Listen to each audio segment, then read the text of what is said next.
All right, so this is a 2014 Honda Ridgeline. Has the 3.5 VTEC engine in it, all-wheel drive.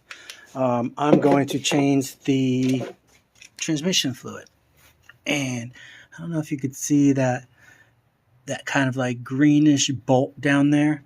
That is the bolt that you take off to fill the transmission fluid with, and it's right behind that.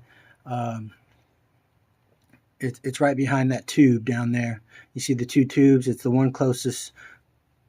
It's the one with the blue dot on it, and underneath is kind of like this big bolt with green on it. That's the one that we're going to fill up.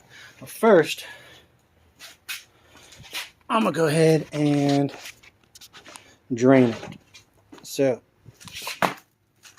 by draining it, what we're going to do,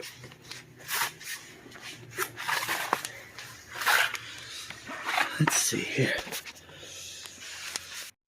Okay, so this is underneath my 2014 Honda Ridgeline, and I'm changing the transmission fluid, and so the plug is right here. So I'm gonna go ahead and take that out and let it drain, and then I'm gonna fill it back up.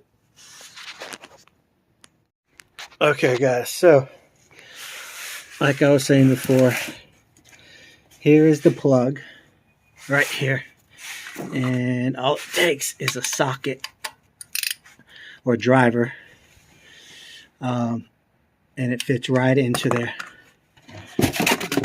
And so you could already see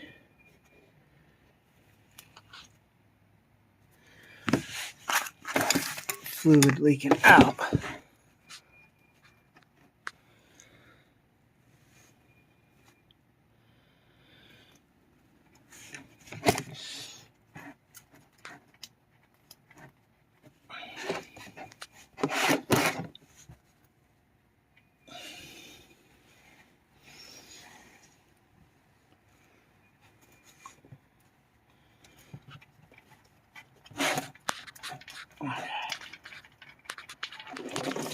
Okay, so there it is.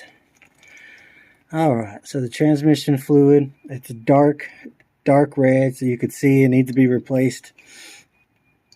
It actually doesn't look too bad, but it's been replaced, I think, about every 30,000 miles. Last time was 70,000, and so now it's 110.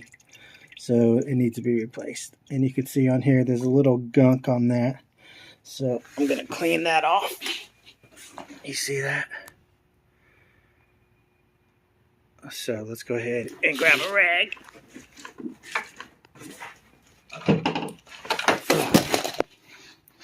All right.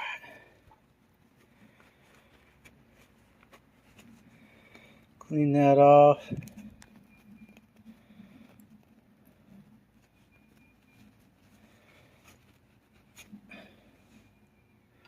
Nice and shiny.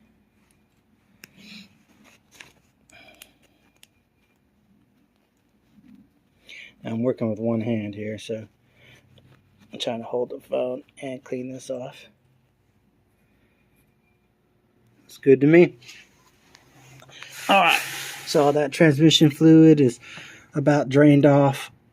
I'm going to fill it back full, probably about 3.5, 4 quarts. You know, it doesn't really look like much came out.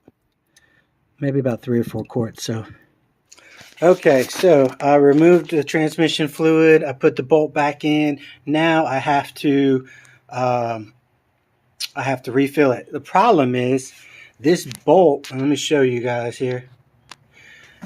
This bolt down here, that green bolt that says ATF for automatic transmission fluid, that bolt is not coming off. And so I'm not even going to fool with it. I zip tied these together just to get them out of the way. But I've been using a breaker bar, and I probably need, just some heavier tools. But I'm not going to try to break all my tools for that. So what I'm going to do is I'm going to take out the dipstick here, and I'm going to just put it through the dipstick. So I'll show you how I do that. Okay, so I had to totally improvise. I could not get that bolt out.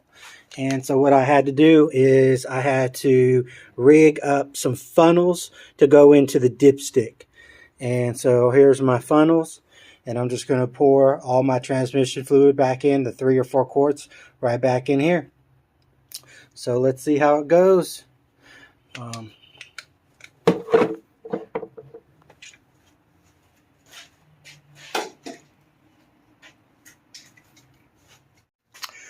Okay, so I just put in about 3.5 quarts of transmission fluid.